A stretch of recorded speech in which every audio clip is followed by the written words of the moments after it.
네, 내용을 한번 좀 보도록 하겠습니다. 먼저 첫 번째 질문이 이제 크리스찬에게 질문을 했을 때, 자신들의 생각만 내세우고 네, 남의 의견을 멸시해 버리기 때문에 이거 꺼주시죠. 네, 이 불을 끄지 마시고, 네, 크리스찬이 이 그들에게 전려지는 이 말씀이 있었죠, 그죠? 그러니까 이 사심과 새 친구들이 그렇게 질문했을 때, 크리스찬은 어떤 말씀과 성경의 예를 들어서 대답을 했는지가 나옵니다. 총 한 네 가지의 이야기를 들었습니다. 첫 번째는 빵을 얻기 위해서 예수님을 따르는 것은 불법이다. 그러면서 야곱의 딸 이 디나의 강간 사건, 그리고 그로 인한 세겜 족속의 멸망 사건에 대한 창세기 34장의 이야기를 그가 들려주었습니다. 그리고 이제 세 번째는 바리새인의 위선에 대해서 말씀을 했고, 네 번째는 마술사 시몬에 대한 이야기를 했습니다. 먼저 우리 요한복음 6장 말씀을 화면을 통해서 한번 같이 한번 읽어보겠습니다. 예수께서 대답하여 이르시되 내가 진실로 진실로 너희에게 이르노니 너희가 나를 찾는 것은 표적을 본 까닭이 아니요 떡을 먹고 배부른 까닭이로다.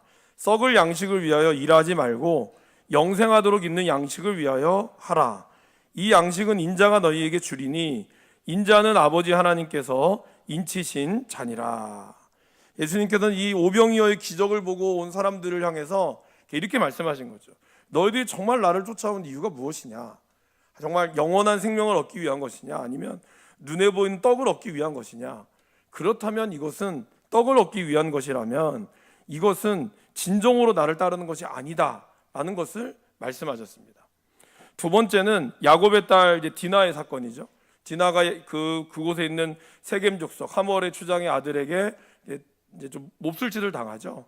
당하고 나서 이 아들이 내가 디나를 사랑합니다. 디나랑 결혼하겠습니다. 라는 말을 합니다. 그때 이제 그 형제 처음에 야곱이 혼자 있어서 어떻게 말을 못 하다가 형제들이 아들들이 왔을 때 아들들이 어떻게 하죠? 우리와 결혼을 하려면 할례를 해야 됩니다. 그들이 기꺼이 우리 할례 하겠습니다. 남자들은 할례를 기꺼이 하겠습니다라고 얘기했어요.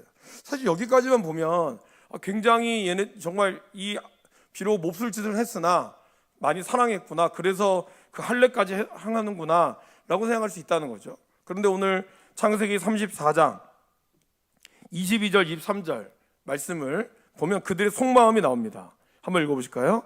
그러나 우리 중에 모든 남자가 그들이 할례를 받음같이 할례를 받아야 그 사람들이 우리와 함께 거주하여 한 민족 되기를 허락할 것이라. 그러면 그들의 가축과 재산과 그들의 모든 짐승이 우리의 소유가 되지 않겠느냐? 다만 그들의 말대로 하자. 그러면 그들이 우리와 함께 거주하리라. 결국 이들의 목적은 뭐였죠? 그들의 가축과 재산과 모든 짐승이 우리 소유가 된다는 거예요. 이것 때문에 할례 그거 더 어렵지다 일주일만 참으면 된다 이렇게 하면서 그들은 할례를 행했다는 거죠. 그러니까 마치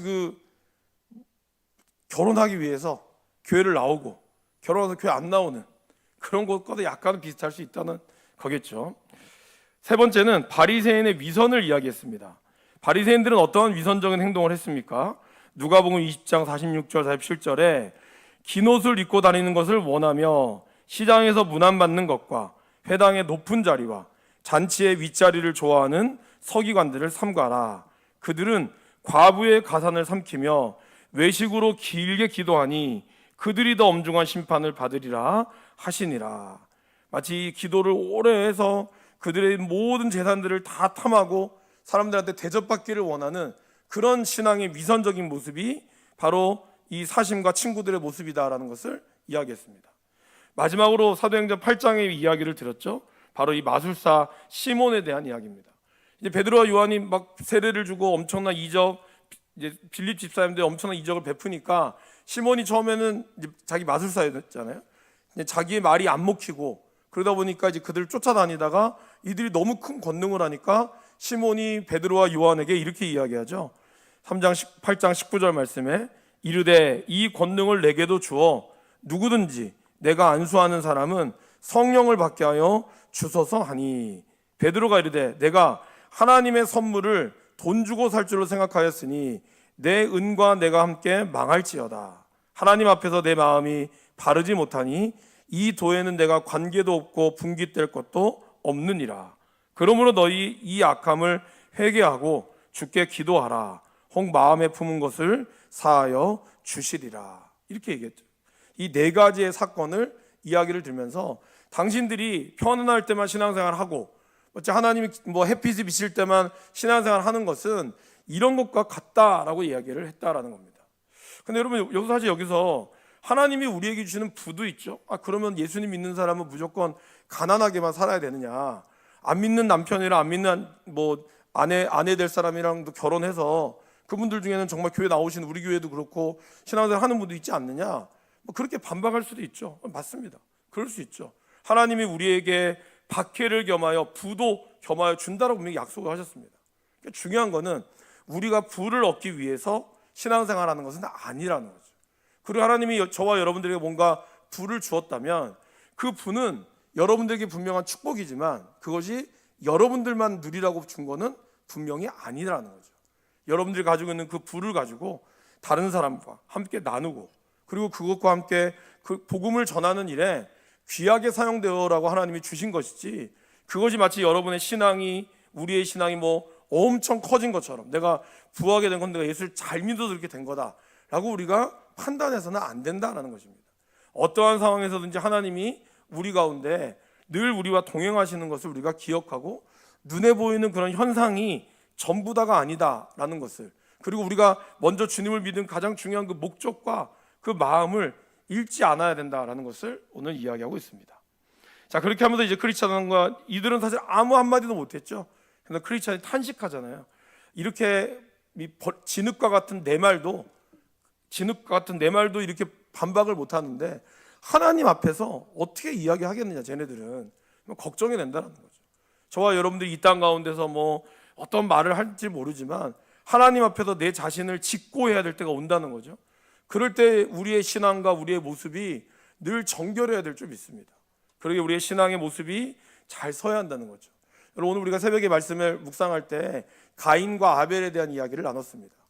가인과 아벨이 처음에는 가인은 하나님 앞에 하나님께서 등남하였다라는 뜻이고 아벨은 허무하다라는 뜻이에요. 이름만 보면 가인이 믿음이 참 좋아 보이고 아벨은 정말 허무한 인생 같아요. 그런데 어떻습니까? 세월이 지난 후라고 한 단어가 나오죠. 세월이 지나고 그 둘이 똑같이 하나님 앞에 제사를 드렸을 때, 예배를 했을 때 하나님은 가인의 예배를 받지 않았어요. 오히려 아벨의 예배를 받았다는 거죠. 그리고 하나님은 그 가인의 모습을 하나님은 계속해서 질문해서 깨닫게 했죠. 오늘 저와 여러분들이 이런 시간들이 흘러가며 눈에 보이는 그러한 상황이 아니라 이제 우리의 시간이 어느 정도 멈춰지고 하나님을 부를 때, 그럴 때 우리의 신앙의 모습을 하나님 우리가 어떻게 서는지를 잘 봐야 한다는 거죠. 그것은 내가 하나님 앞에서 어떻게 서 있느냐, 이것이 제일 중요하다라는 것입니다. 자, 이제 크리스찬과 소망은 그들을 뒤로 하고 먼저 도착한 곳이 어디였습니까? 바로 안락이라고 하는 멋진 평원에 도착했습니다. 그런데 이 안락이라고 하는 이 곳은 수고하고 이 평원을 주심으로 지친 영혼에게 영적 생동감과 위로를 주는 곳이었는데 특징이 있었죠. 뭐죠? 너무 작았어요. 길이도 짧고 그리고 금세 끝나고 말았습니다. 왜 하나님은 이렇게 안락이라고 하는 평원을 이렇게 짧게 주셨을까? 이왕이면 우리가 좀 더 길게 머물 수 있도록 주시면 좋았을 텐데 라는 생각이 드실 겁니다. 먼저 여러분, 저와 여러분들이 이 땅에서 나그네라는 사실을 기억해야 한다는 거죠. 우리가 머물러야 할 이곳은 그렇게 오래 머물러 있을 수 있는 곳이 아니다라는 겁니다. 그래서 히브리서 6장 12절 말씀에는 게으르지 아니하고 믿음과 오래 참음으로 말미암아 약속들을 기업으로 받는 자들을 본받는 자 되게 하려는 것이니라. 우리가 이 땅에서 물론 이런 안락이 필요하지만 우리에게 영원한 곳은 바로 이곳이 아니다라는 거예요. 그래서 고린도후서 4장 18절 말씀을 같이 읽어보겠습니다.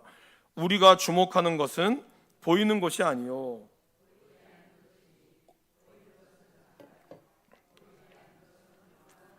네, 그렇죠.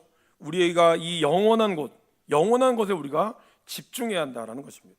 그렇죠? 저와 여러분들 좋은 멋진 여행을 가서 좋은 호텔에서 머무실 수 있고 그것을 정말 누릴 수 있잖아요. 그러나 그것을 평생 할 수는 없죠. 우리에게 집으로 와야 되잖아요.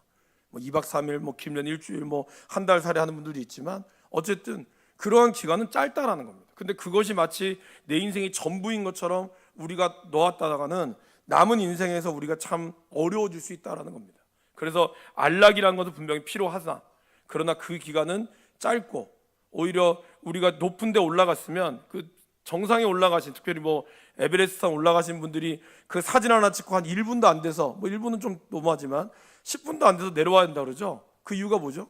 아니면 거기서 얼어 죽거든요. 그 최정상에서 내가 정상에 도달했다 이렇게 외치면서 거기서 막 만끽하는 순간 그 추위에 결국에는 죽을 수 있다는 거죠. 그래서 우리는 또 다른 우리에게 이 본향을 향해서 지금 있는 것에 우리가 만족해야 되고 감사해야 되지만 여기에 안주해 있으면 안 된다는 거예요. 계속해서 우리는 이 땅의 여정을 향해 나가야 한다는 것입니다. 자, 이제 그들이 요 안락이라고 하는 이 아주 짧은 도시를, 이 언덕을 지나서 그 다음 도착한 것이 어디죠? 그들이 돈 언덕이라고 하는 아주 작은 언덕. 이게 중요합니다. 돈 언덕이라는 것을 높은 이런 사망의 음침한 골짜기, 어마어마한 골짜기가 아니라 자그마한 언덕이라고 표현했어요. 이 말은 무슨 말일까요? 누구나 갈 수 있다는 거예요. 그리고 거기에는 뭐가 있었어요? 은광이 있었다고 그랬습니다.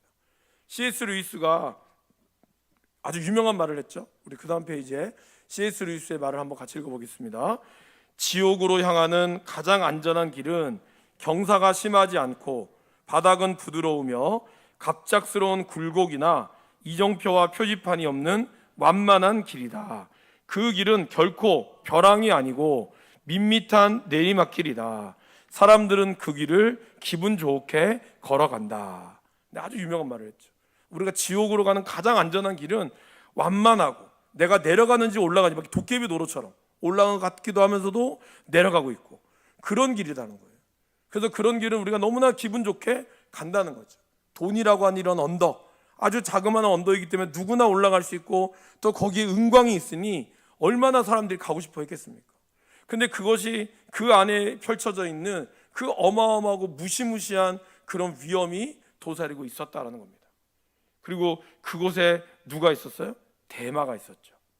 먼저 대마는 5번에 나오는 대마 조금 이따 설명하고요. 여러분, 우리를 유혹하는 것들의 특징이 있습니다. 그게 세 가지가 있어요. 먼저 세상에서 우리를 유혹하는 것은 보기에 아름답고 화려합니다. 그리고 이것들은 우리를 안목의 정욕에 사로잡혀서 결국에는 범죄하게 만드는 거죠. 그럼 우리가 언제 유혹에 빠질까? 첫 번째, 자기 눈에 보기 좋은 대로 행할 때. 그러니까 내 눈에 보기 좋은 거예요. 내 경험, 내 하나님이 보시기에 좋았더라가 아니라 내 눈이 보기에 좋은 대로 행할 때. 두 번째는 우리가 성공에 취했을 때. 이 정도면 막 내가 성공했다 이렇게 취했을 때. 마지막으로 우리가 우리의 일들을 당연히 해야 될 일들을 감당하지 않을 때 이런 일이 온다라는 겁니다. 대표적인 말씀으로 먼저 창세기 6장 2절 말씀을 같이 한번 읽어보겠습니다. 하나님의 아들들이 사람의 딸들의 아름다움을 보고 자기들이 좋아하는 모든 여자를 아내로 삼은지라. 결국 자기들이 눈에 보이는 대로 행했다라는 것이죠. 두 번째는 여호수아서 7장 21절 말씀입니다. 내가 노력한 물건 중에 시날산의 아름다운 외투 한 벌과 은 200세겔과 그 무게가 50세겔 되는 금덩이 하나를 보고 탐내어 가졌나이다. 보소서, 이제 그 물건들을 내 장막 가운데 땅속에 감추었는데 은은 그 밑에 있나이다 하더라. 여러분, 이 가나안의 첫 전투, 그죠? 첫 시작이 참 중요하잖아요. 그 전쟁에 여리고의 점령을 하고 어마어마한 승리를 거두었는데 그 정복하고 나서 하나님이 여리고 땅을 완전히 그냥 멸하라 그랬거든요. 그런데 거기에 이 아간이라고 하는 이 사람이 시날산의 그 아름다운 외투 한 벌과 은 200세겔과 금덩이 하나에 그들이 그 다음 전쟁에서 패배를 경험하고 말았다라는 것입니다. 당장 눈에 보이는 이 별것도 되지 않는 앞으로 이 가나안 땅에서 얼마든지 더 많은 것들을 누릴 수 있는 그러한 상황에도 불구하고 그들은 당장 눈앞에 있는 것들 때문에 영원한 것들을 포기하고 말았죠. 근데 여러분, 여기서도 어땠습니까? 하나님께서 아이성의 패배 가운데서 이제 백성들이 또 막 들고 일어났잖아요. 우리가 여기서 뭐 지려고 하나님 여기 왔습니까? 막 원망할 때 하나님께서 얘기하셨어요. 아니야, 이건 너희들의 죄야. 너희들 가운데 내 말을 듣지 않았던 자가 있었어. 그래서 이제 여호수아가 어떻게 하죠? 다 모아서 소집하죠. 소집했을 때 제일 처음에 하나님께서 아간이다, 유다족 속의 아간이다 라고 말하지 않았어요. 어떻게 했죠? 처음에는 12지파 중에서 유다지파를 제비 뽑았고, 유다지파 중에서 이렇게 사람들 제비 뽑았어요. 왜 이렇게 지루한 시간들을 하나님은 보내게 했을까요? 그것은 자백하기를 원했다라는 거예요. 이러한 죄 앞에 자기가 잘못한 것을 깨달으고 오는 자, 그거를 하나님은 원했다는 거예요. 그러나 끝까지 자기가 밝혀질 때까지 아간은 등장하지 않았다라는 것입니다. 여러분 이런 여러 가지 형사 그런 그 프로그 같은 거 보면 잡힌 사람들이 처음에 잡혔을 때는 이렇게 묵묵히 끌고 가다가도 여기서 취조실에 딱 들어가면 대부분 돌변하더라고요. 나 모르는 일이다, 내가 안 했다 라든지, 2명이 했으면 저 사람이 시켜서 했을 뿐이다. 그리고 이제 죽었거나 아니면 이제 나오는 거죠. 증거 있냐? 내가 했다는 증거 있냐? 증거를 들이대라. 막 이런 식으로 하면서 자기 자신을 끝까지 자기 자신을 인정하지 않는 그러한 모습이 있었다는 거죠. 그죠? 그러니까 성공에 취했을 때, 그 성공 다음에 오는 그 실패들, 그럴 때 이런 유혹들이 오게 된다는 것입니다. 마지막으로 사무엘하 11장 2절, 저녁 때 다윗이 그의 침상에서 일어나 왕궁 옥상에 거닐다가 그곳에서 보니 한 여인이 목욕을 하는데 심히 아름다워 보이는지라. 먼저 이 11장 1절에 보면은 왕들이 출전할 때가 되매라고 나와 있죠. 그러니까 이 전쟁은 다윗 왕이 당연히 출전해야 되는 전쟁이었어요. 그런데 다윗 왕은 자기가 출전하지 않고 자기의 부하들만 보내고 자기는 이렇게 한적하게 낮잠을 자고 있고 그렇게 했다는 거죠. 그래서 자기의 사명을 감당하지 않을 때, 그럴 때 자기 눈앞에 비치는 한 여인, 그것도 남편이 있는, 그것도 자기가 가장 아끼는 그 부하의 아내를 자기도 모르게 탐했다라는 겁니다. 그러니까 우리가 우리의 사명을 감당하지 않을 때, 우리의 신앙의 기본을 지키지 않을 때, 그리고 내가 뭔가 좀 열심히 해서 성공했는데 그 성공에 취해 있을 때, 그리고 내 눈에 보기 좋을 때, 이 유혹의 순간이 우리에게 찾아올 수 있다라는 것입니다. 그리고 우리가 이것을 항상 경계해야 되는 거죠. 자, 5번문으로 보시면 은광에 있는 이 데마가 나와 있습니다. 데마는 누구였냐면 한때는 바울의 동역자였죠. 그런데 그가 바울이 감옥에 갇히게 되자 바울을 떠났습니다. 그 이유는 뭐죠? 저 4장 10절에 나오는 것처럼 데마는 이 세상을 사랑하여 나를 버리고 데살로니가로 갔다라고 표현합니다. 결국 처음에는 신앙생활을 바울과 함께 막 열심으로 복음을 전했으나 바울이 감옥에 갇히고 이제 바울이 뭔가 소망이 없어진다고 생각하자 데마는 바울을 버리고 떠났다라는 것입니다. 그래서 이 믿음의 여정이라는 것이 참 쉽지 않은 거죠. 아마 여러분들 주변에도 열심으로 같이 신앙생활을 했다가 지금은 또 쉬고 계신 분이나 아니면 정말 다른 길로 빠진 분이 없기를 바랍니다. 그러나 또 있다면 기도해야죠. 그게 다시 돌아올 수 있도록.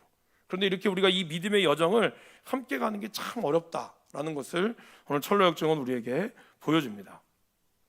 그런 데마가 이제 은광 앞에서 이제 소망과 크리스찬이 이제 그 길을 이제 지나가려고 할 때 유혹하죠. 이게 굉장히 좋은 게 있다. 여기 땅을 파고 여기 그만 땅만 파면 금방 은이 나옵니다.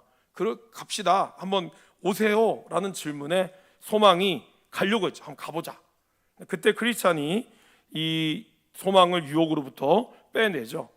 여러분, 이 소망이라는 사실 소망은 언제 나온 사람인지 기억이 나십니까? 원래 허영의 성이라는 성에서 믿음과 크리스찬이 그 엄청난 재판과 고난을 당할 때 끝까지 그 믿음을 지켰을 때 거기 있던 사람이 자기의 이름을 소망으로 바꿨죠. 그러니까 어떻게 보면 믿음이 참 대단한 사람이지만 아직까지는 그런 경험이 없는 거죠. 우리가 소망을 갖는다는 건 되게 중요합니다. 그런데 소망이 믿음이 없이 갈 때는 뭐가 될까요? 헛된 꿈이 된다는 거예요.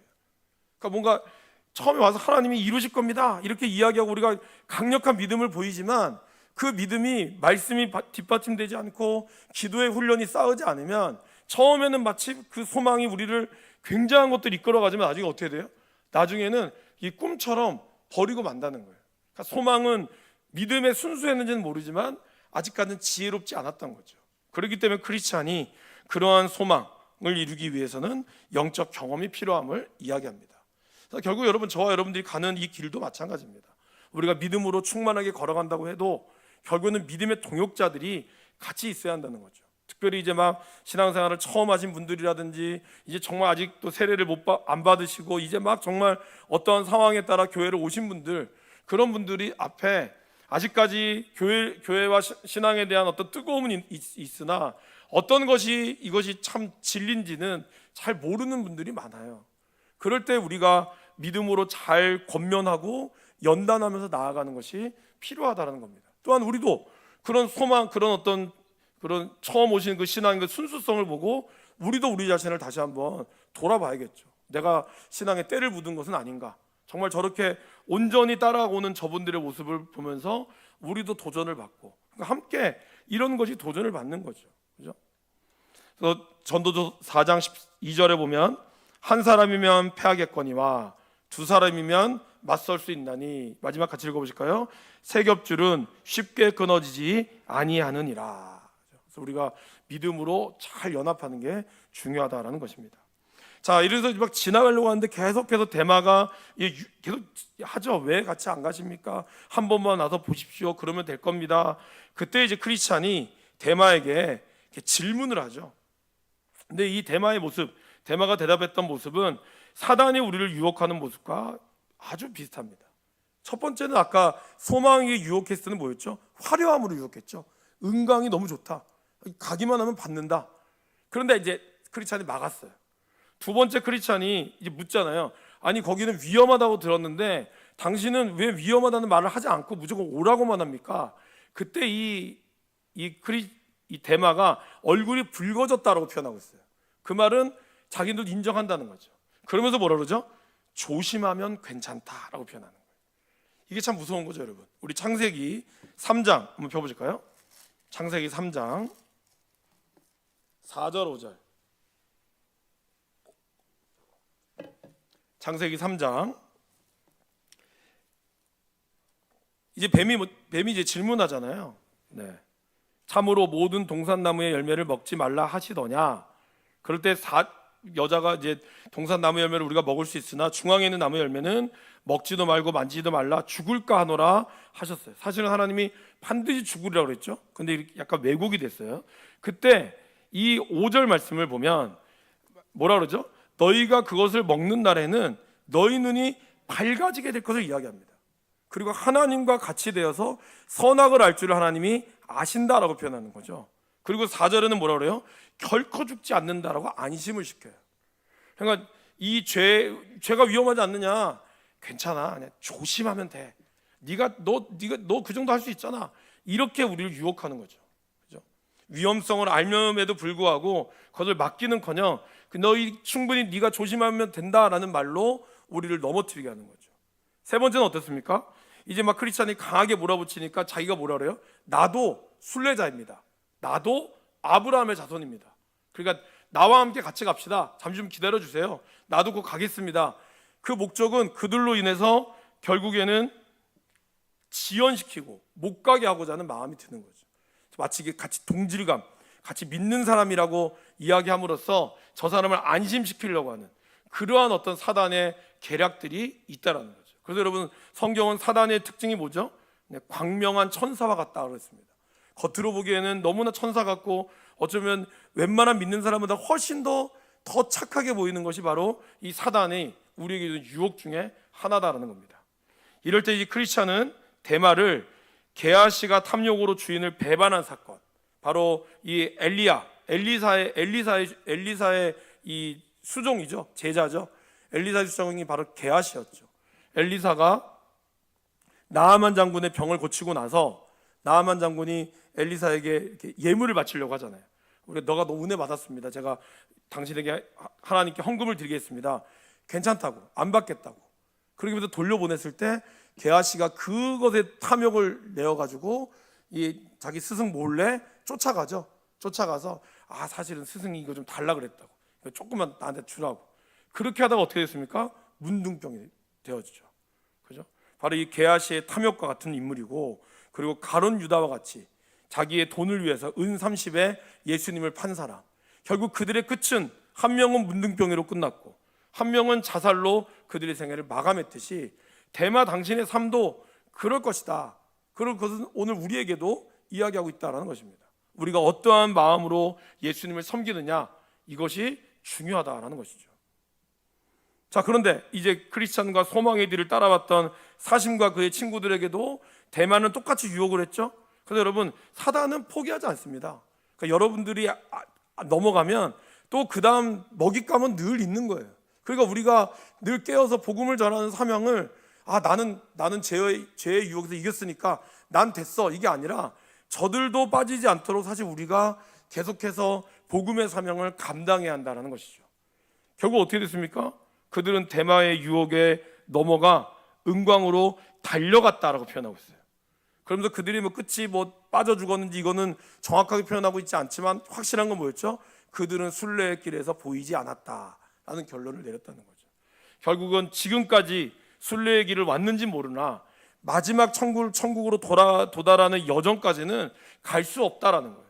어느 순간까지 우리가 신앙의 여정들을 함께 할 수는 있지만 결국 우리의 마음이 하나님 앞에 진실되지 못하다면 우리의 신앙은 마지막 여정 가운데 안타깝게 탈락될 수도 있다라는 것을 엄중하게 경고하고 있는 것이죠.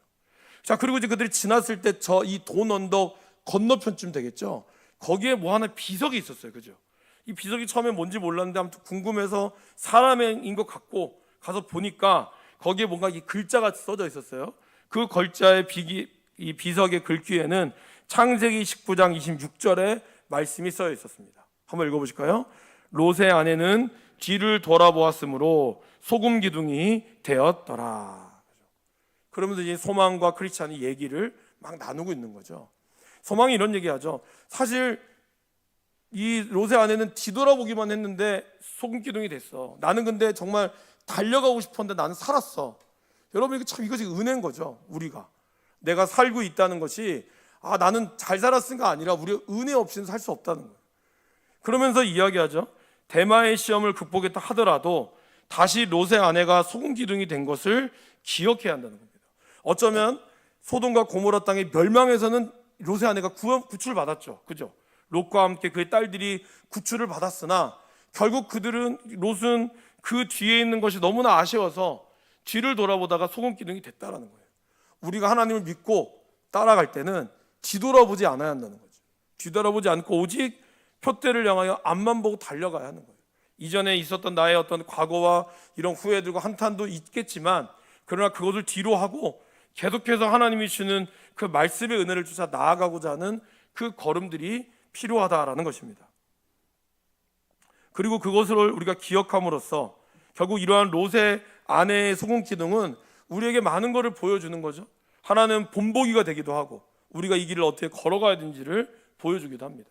저와 여러분들도 그래서 우리가 신앙의 모델이 참 중요한 거예요. 여러분들이 좋은 모델이 되시기를 바랍니다. 우리가 늘 그러잖아요. 하나님만 바라보고 신앙생활 하겠다. 그게 맞는 말이죠. 그러나 그 하나님을 바라보기까지 하나님은 우리와 같은 믿음의 사람들을 사용하신다고요. 여러분의 믿음의 모습을 보고 나아간다는 거예요.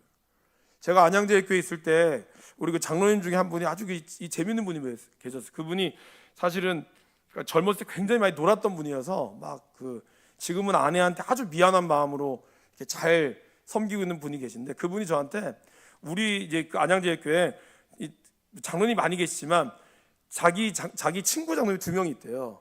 자기는 이 2명의 장로를 보면서 내가 교회를 다녀야겠다는 생각이 들었대요. 첫 번째 장로님을 보면서는 예수 믿으려면 저렇게 믿어야겠구나 그렇게 했고, 한 장로를 보면서는 예수 믿으면 저렇게 믿으면 안 되겠구나 그렇게 하고 자기를 믿었대. 이 한 장로님이 안양에서 아주 알아준 깡패였거든요. 근데 장로가 돼도 솔직히 그렇게 별로 덕이 안 됐어요. 저희가 다 알아요, 아이는. 그러니까 그 2장을 보면서 자기는 그 2장로를 보면 항상 마음에 내가 그래도 저 장로보다는 좀 나은 것 같아도 감사하고 저 장로를 보면 믿으면 저렇게 해야겠구나 이런 마음들을 가지고 자기가 지금까지 해왔다라는 겁니다. 여러분, 우리가 어떤 식으로 모델이 되는 게 참 중요하겠죠, 그죠? 똑같은 모델이 돼야 되지만 이왕이면은 신앙생활 하려면 우리 저 권사님처럼 저 집사님처럼 저 장로님처럼 하면 좋겠다라고 하는 게 좋지. 저렇게만 안 하면 되겠구나. 이런 모델이 되지 않길 바랍니다. 여러분들 앞에 있는 그런 모델로 여러분 믿음의 후배들이 여러분들을 잘 따라가는 그런 교회가 계속해서 선순환이 잘 이루어져 갈 수 있기를 간절히 바랍니다. 마지막으로 이 비석을 통해서 이들이 깨달은 것은 무엇입니까? 자신의 연약함을 인정하고 자신의 내면의 부패성, 내가 안 걸렸을 뿐이지 다행히 나는 정말 갈 뻔했고 오히려 나는 정말 갈 마음도 있었잖아요. 롯은 나오긴 했으나 뒤돌아본 것만으로 그는 이렇게 됐고 나는 갈 뻔됐는데 이렇게 살아났다. 그만큼 우리가 내가 부패하구나, 여전히 나는 연약하구나, 이런 거를 깨닫는 것이 중요합니다. 그리고 여러분, 이것을 우리의 공동체 모임 가운데 잘 나누는 것이 되게 중요한 거예요. 그래서 우리의 모임 가운데서 우리가 막 은혜 받은 이야기도 하지만 사실은 우리가 이번 한 주간 나의 죄의 고백들도 필요하죠. 그런 고백을 통해서 정지하고자 하는 게 아니라 이런 연약한 모습이 나에게만 있는 것은 아니라는 거예요. 우리가 이제 1대1을 나누다 보면 1대1이 제가 나눔이 많다 그랬잖아요. 나누다 보면 어떤 일들이 있냐면 이제 뭐 새가족 분들도 계시고 또 신앙생활 오래 하신 분들도 계시지만 고민하는 내용들, 차마 말하지 못한 내용들이 이제 조심스럽게 꺼내면 이분이 이런 내용들이 자기만의 이야기가 아니라는 걸 알게 되는 거예요. 왜냐하면 이런 이야기하면 다른 분도 나도 그렇다고 이런 얘기들이 계속 나오는 거예요. 제가 무슨 거기서 어떤 솔루션을 답을 제공해 주진 않아요. 뭐 물론 말씀으로 가르쳐 줄 때도 있지만 그분들이 서로 이런 나눔을 통해서 위로를 받는 거예요. 아, 이게 나만 고민하는 게 아니구나. 나만 이렇게 뭐 신앙생활 하는 거 여러 가지 뭐 생활하는 게 나만 그런 줄 알았는데 그게 아니라는 거예요. 우리 모두 다 예수를 믿고 걸어가는 그 고민의 흔적들이 뭐 조금씩 대동소이하지만 비슷한 게 많다라는 겁니다. 근데 이런 것을 그냥 혼자 꿍하고 나 혼자만 이렇게 끙끙 앓다가 결국에는 아무것도 안 되고 속에서 굼다가 나중에는 수술도 안 되는 그러한 영적인 그런 부패가 올 수 있다라는 겁니다. 그래서 우리가 함께 나누고 함께 이 일을 나누는 가운데 이런 죄를 깨닫고 그런 가운데 우리의 신앙이 좀 건전하게 더 점진적으로 나아갈 필요가 있다라는 것입니다. 자, 마지막 결론입니다. 결론은 같이 한번 읽어보실까요? 순례의 길에 안락은 필요하지만 짧습니다. 유혹의 길은 넓고 화려하고 가는 언덕도 낮아 찾는 사람이 많습니다. 그 길에는 사단이 끊임없이 우리를 유혹합니다. 동역자들과 함께 나누고 서로 권면하며 유혹을 이겨내야 합니다. 자, 우리 마지막으로 말씀 하나만 보고 오늘 찬송하겠습니다. 히브리서 10장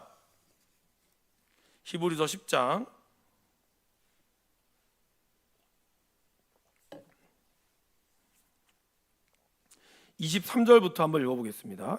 신약성경 363면에 있습니다. 히브리서 10장 23절에서 25절 말씀을 한번 읽어보겠습니다. 또 약속하신 이는 미쁘시니 우리가 믿는 도리의 소망을 움직이지 말며 굳게 잡고 서로 돌아보아 사랑과 선행을 격려하며 모이기를 패하는 어떤 사람들의 습관과 같이 하지 말고 오직 권하여 그날이 가까움을 볼수록 더욱 그리하자.